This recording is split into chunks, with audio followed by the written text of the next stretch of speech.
Well, hello, social media friends. This is an Encore live stream. No, I'm just kidding.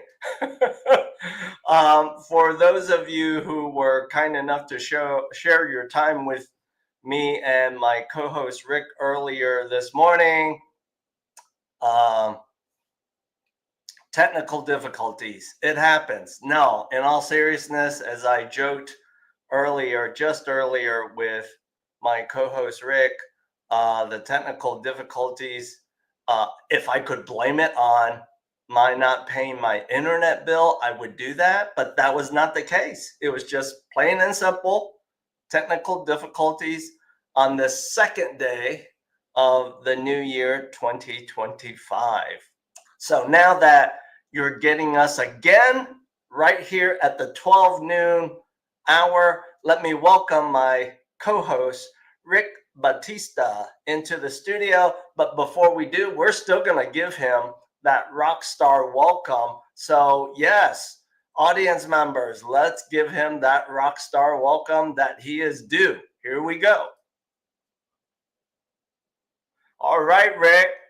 The fans are, lighting up their cell phones, waving their hands, getting you all warmed up. So let's bring you into the conversation. Hello, Rick. Hey, Bill. Deja vu. Deja vu. It's like what is it? The movie, Hound's Dog, right? I mean, Yeah. a Groundhog Day. Yeah. We get to do it again. 2025 all over again. So thank you. As I mentioned earlier this morning, I think we got to this part, and then the internet, my internet, by the way, my internet, not Rick's, my internet was flaking off on me.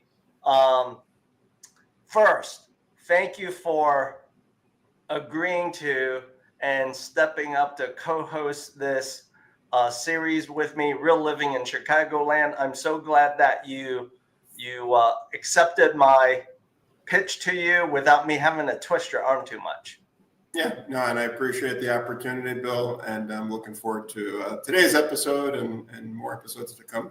All right. So just like we did earlier this morning, Rick, why don't you lead off with dropping your real estate mojo? And that is, let's share with the audience that we have, social media, close friends to you and me, what is going on with the business of real estate? What are some current trends and the dynamics of things that are happening that everyone should know? Well, when people listen to housing news, typically they're listening to national data.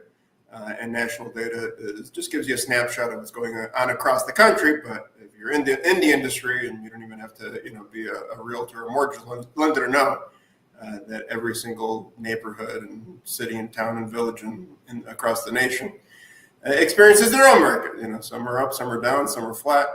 And, overall, I think things in Chicago have been, I would say, flat to stable over the last couple of years. Ever since the rates nearly doubled in May of 2022, things kind of came to a halt for the last half of 2022, and then that just kind of overflowed into 23 and 24. Some of us were able to weather the storm. I think in the mortgage industry, there's been more folks who have left the industry than even in real estate. Yeah. So there's time for people get into the market when things are hot, and then they just can't sustain. That's true. Yeah. So you touched upon, one fact for sure. That's well known. The cost of borrowing money has jumped up, right? From the lows of 3-4 years ago. Having said that, I know you shared this piece of data with me. Let me bring it up.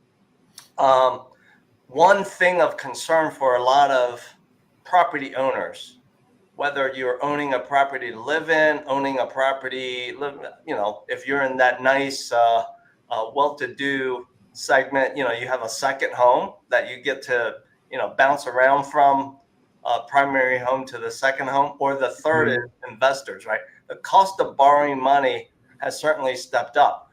Yeah. One piece of data that you shared with me, let me bring it up here.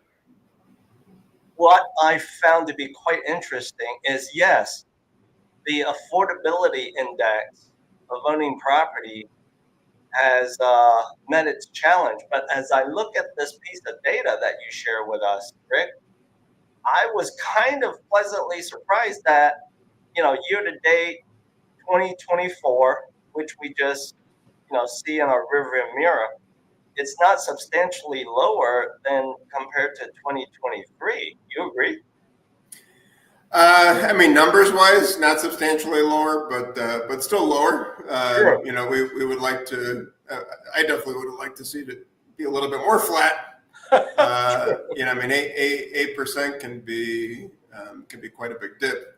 Right. But for those watching, who may not fully understand that number, it essentially says that the median household income was 83%. Got it. Of what is necessary to qualify for a median priced home Right. under prevailing interest rates, and that was a 3% increase over 2022. Yeah. But obviously, the higher the number, the greater affordability. So, going down is not where we want to be. We want that number to, at the very least, stay flat. Stay flat, if not increase. Yeah, or go up, right? Yeah. Or go up. Up would be the ideal. Yeah. Now, having said that, let's get real with our audience members and also real with each other. The data is the data, but you and I both know that life happens.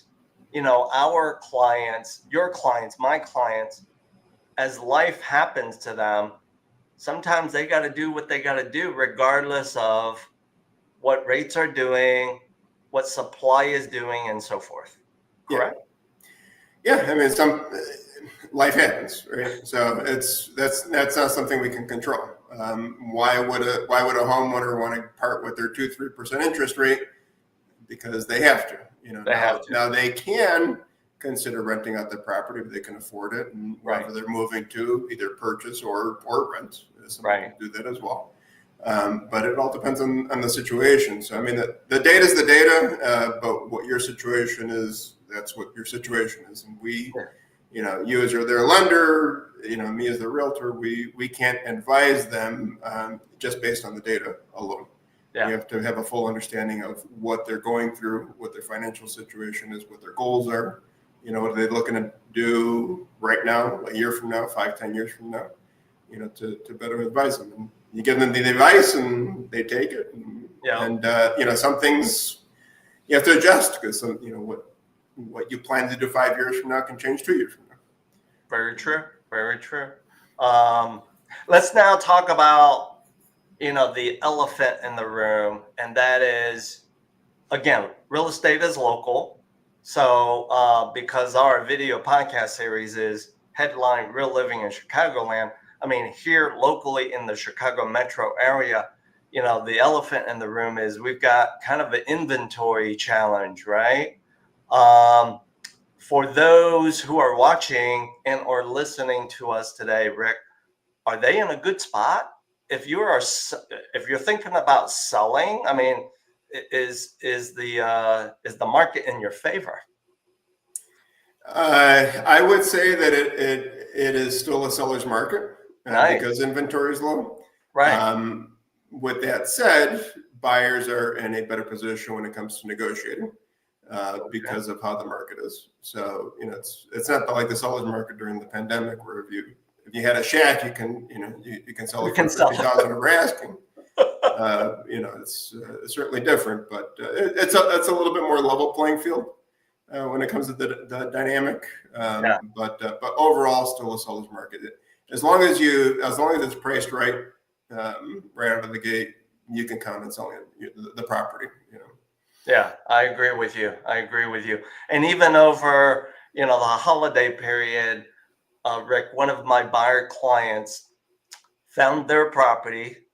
They wrote an offer on it, and not to my surprise, there were multiple buyers, multiple offers. Yeah.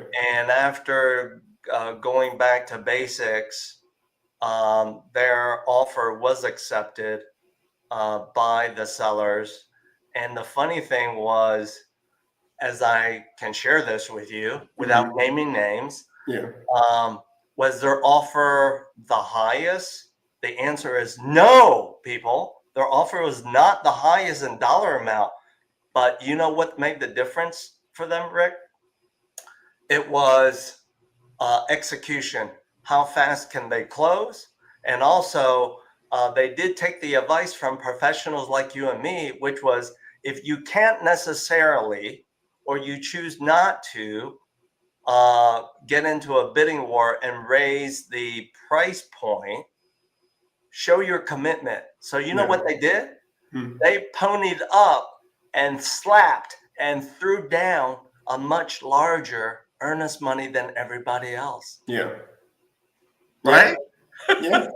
Yeah. I mean, when it comes to negotiating, I mean, there's so many different factors. Price is important. Earnest money is important. Right. I would say showing that you have a solid team behind you. Yeah. I would highly recommend that buyers have as much information filled out on the offer as possible. So have the lender's information, obviously, have the attorney's information as well. Yeah. But when I'm representing a buyer, I always do my due diligence and call the lender.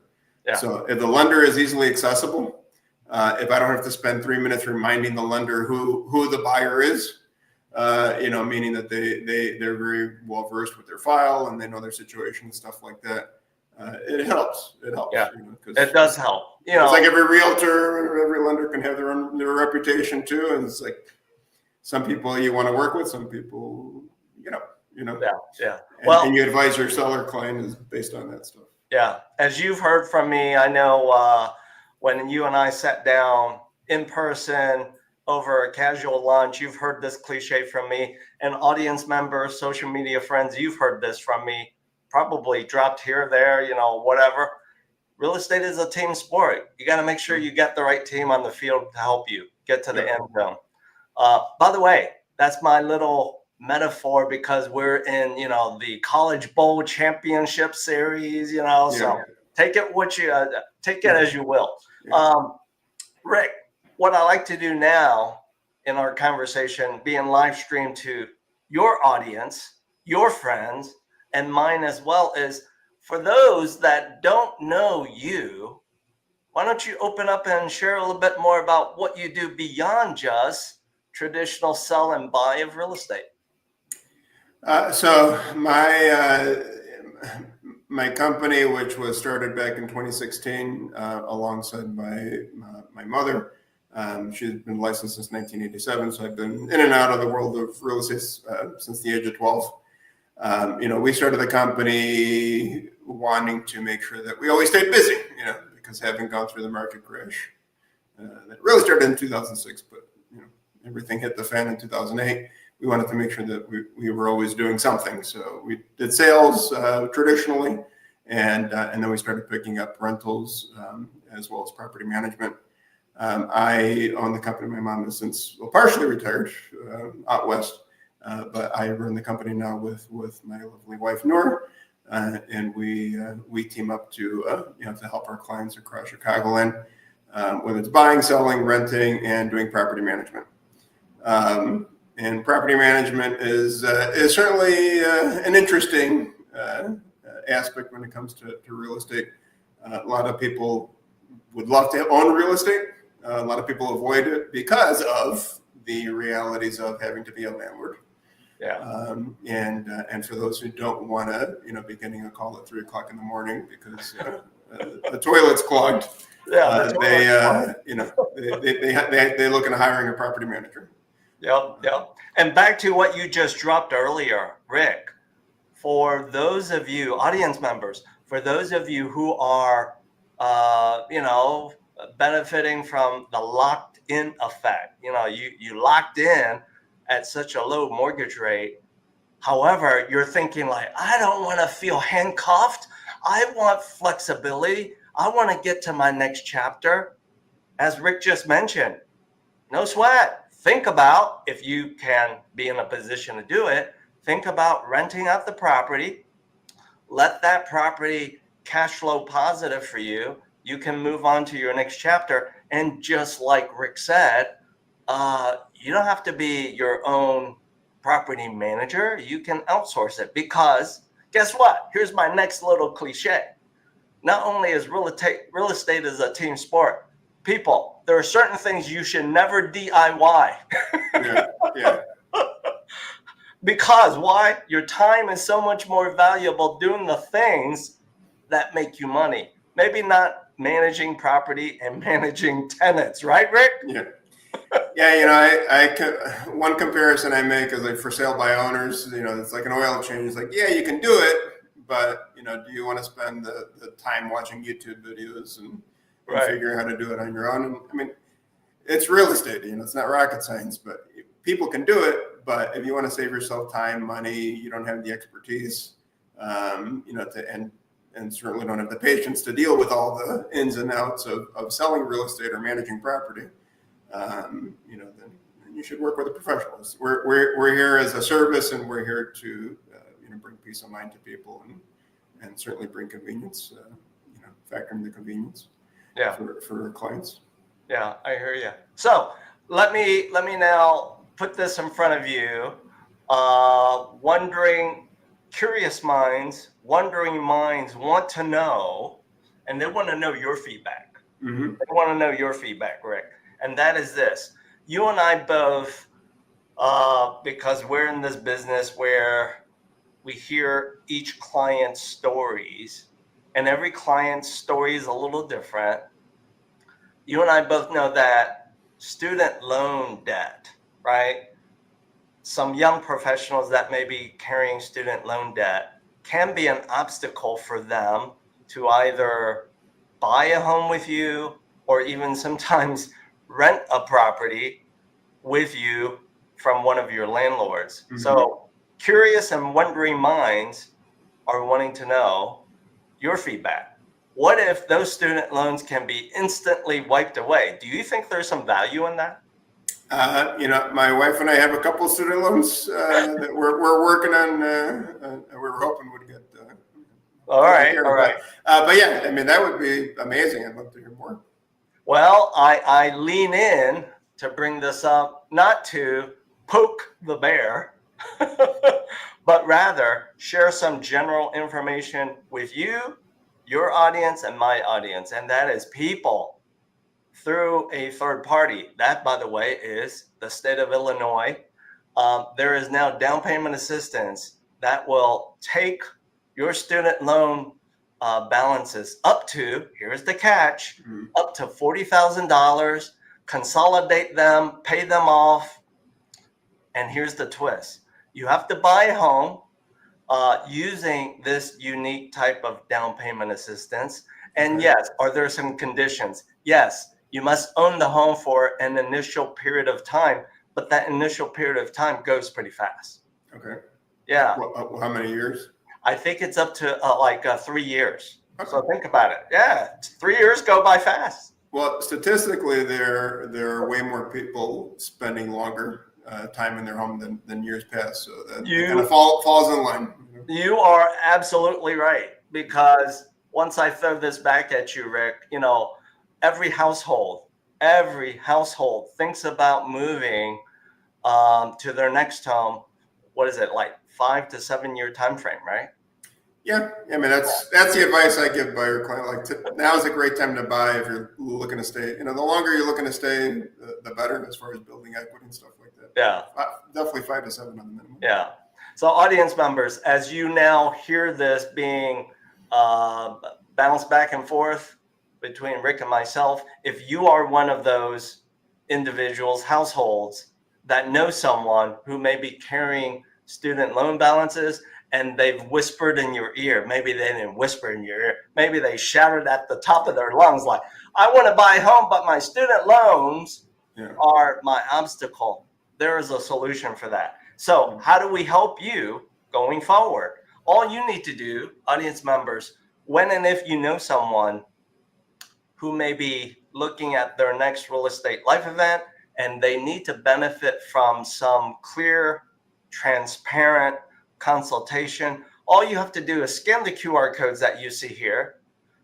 Rick and or myself will gladly start a conversation with you to help you get to your next chapter. What do you think about that, Rick? I think that's a great starting point. We don't know how we can help you until we talk. I know. And for today, people, Feliz Año Nuevo. By the way, Rick, I'm practicing my Spanish with you. You're my new sparring partner. Each and every time I get to do that, I have to practice. So my Spanish teacher tells me. Awesome. So as we close out today's episode of Real Living in Chicagoland, let me ask my music posse to play us out. And by the way, Rick and I wish you a nice jump start to 2025. Happy New Year, everyone.